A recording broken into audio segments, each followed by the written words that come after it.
안녕하세요. 생각하는 유머를 사랑하는 산나루 손작가입니다.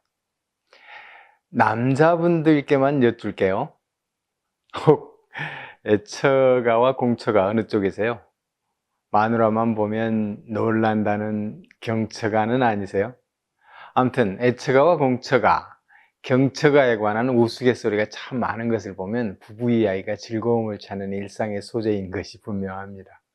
옛적에 천하가 인정하는 용맹한 장수가 있었습니다. 휘하에 군사 10만을 거느렸는데요.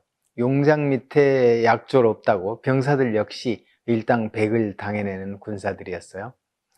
장수가 용맹하고 휘하 장졸들이 무적이니 전쟁터만 나서면 승리를 하는 군대였지요.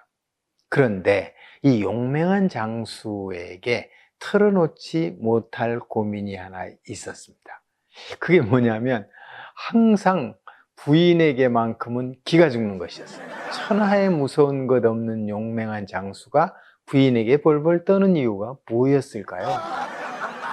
뭐 몇 가지 생각해 볼 수 있는데요. 하여간 그 이유는 기록에 없으니 각자 알아서 판단하기로 하고요.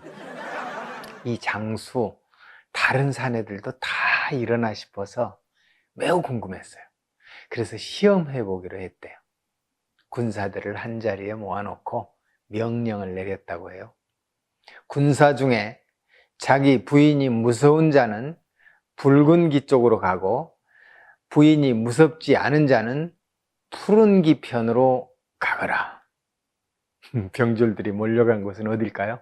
뭐 망설임 없이 붉은 깃발로 구름처럼 몰려갔다는 겁니다. 허허, 이거 현실인가 싶어 장수는 어이가 없었어요. 하지만 모두 자기와 같은 것을 어쩝니까?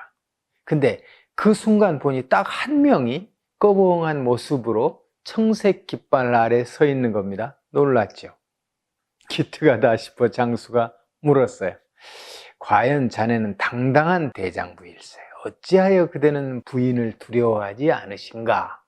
그러자 병사가 목이 숨 넘어가는 소리로 아뢰는 겁니다.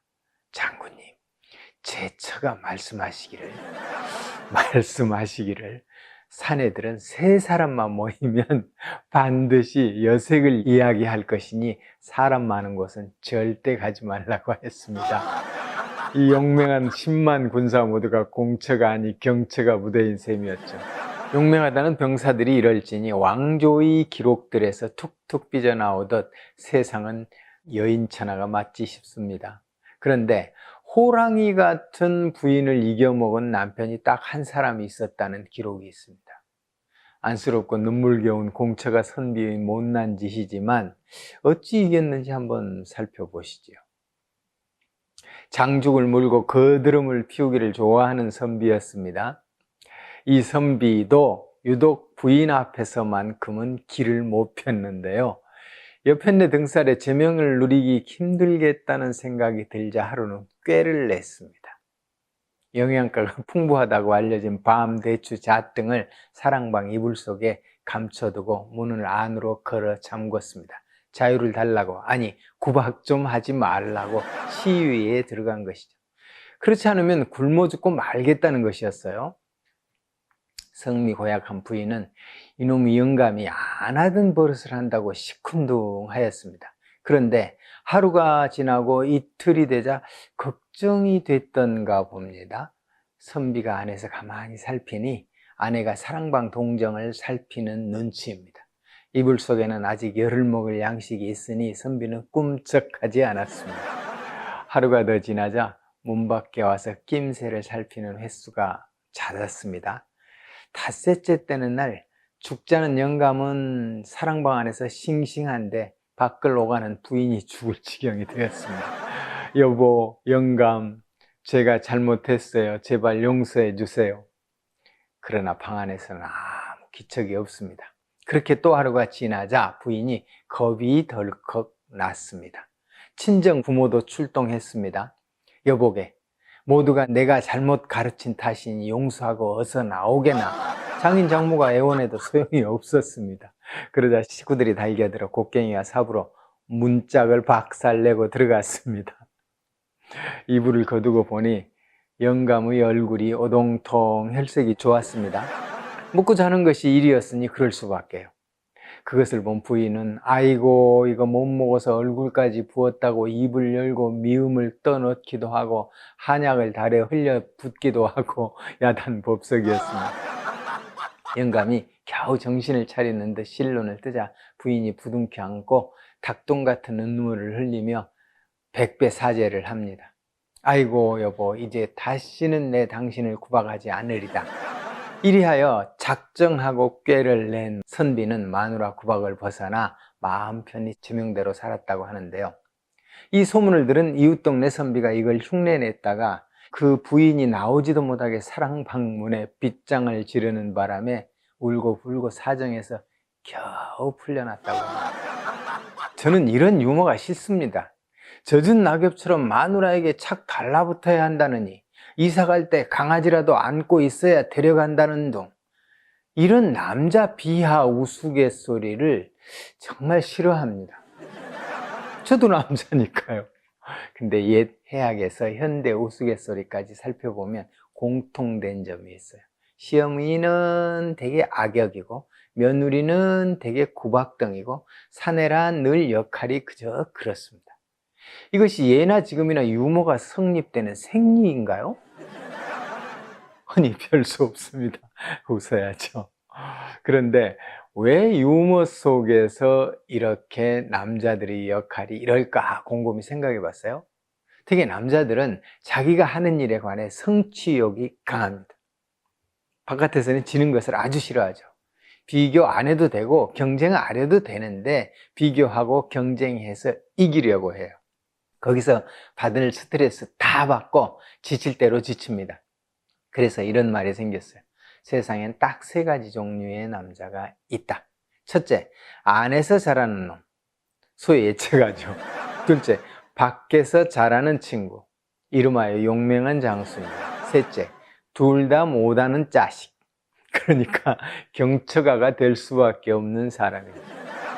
그런데 꼭 참고하셔야 될 것은 고래로부터 안과 밖에서 둘 다 자라는 사람이 없다는 겁니다. 있다고요? 아, 영화나 TV 속 남자? 아니면 이웃 남자겠죠? 멀리 있는 것은 다 아름다워 보입니다. 흠이 안 보이니까요. 남의 것은 다 내 것보다 좋아 보이고요. 그러니까 이웃집 여자의 남편 자랑 다 믿지 마시고 영화 속 남자 착각하지 말아야 합니다. 아무튼 앞의 선비가 잔머리로 능청을 부려 남은 평생을 대우받고 사는 사이 한편에서는 매일 여편에게 두들겨 맞기만 하는 작자들 몇이 어느 저물녘에 조용한 주막에 모였습니다. 어찌하면 무섭고 사나운 마누라를 누르고 마음 놓고 살 수 있는지 의논을 거듭한 것입니다. 그러나 아무리 궁리해도 뾰족한 수가 나오지를 않았습니다.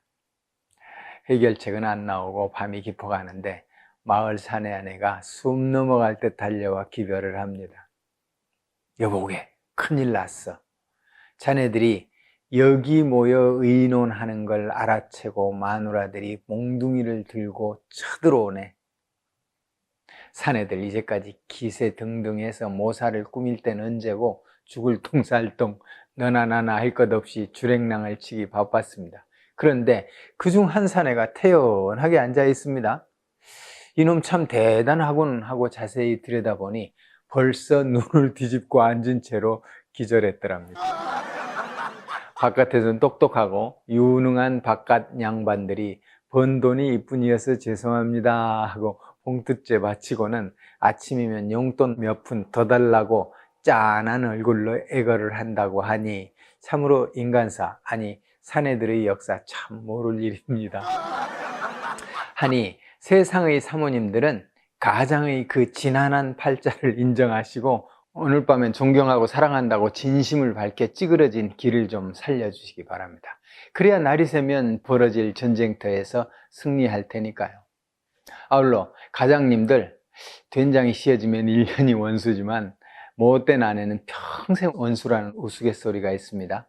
혼자 살자니 청춘이 아깝고 둘이 살려니 사나이 체면이 말이 아닌 경우가 일이 많은데요. 효성 지극한 며느리보다 악처가 낫다는 말 위로 삼으며 살아야 하지 않는가 싶습니다. 나이 먹어 등이 가려울 때면 마누라에게 내밀어야지 며느리에게 긁어달랄 수는 없으니 말입니다. 그도 억울하다 싶으면 남자를 낳은 사람이 누군가를 생각하시기 바랍니다. 여자입니다. 아무쪼록 애처가로 사시기 바랍니다. 그런데 혹 말입니다. 혹 엄처시야에서 벗어날 묘안을 가지신 분이 있으면 댓글로 남겨서 만천하의 남자들이 공유할 수 있게 좀 해주시기 바랍니다. 이상 손작가 유머였습니다. 생각하는 유머였기를 바랍니다. 저는 또 다음 영상으로 찾아뵐게요. 감사합니다.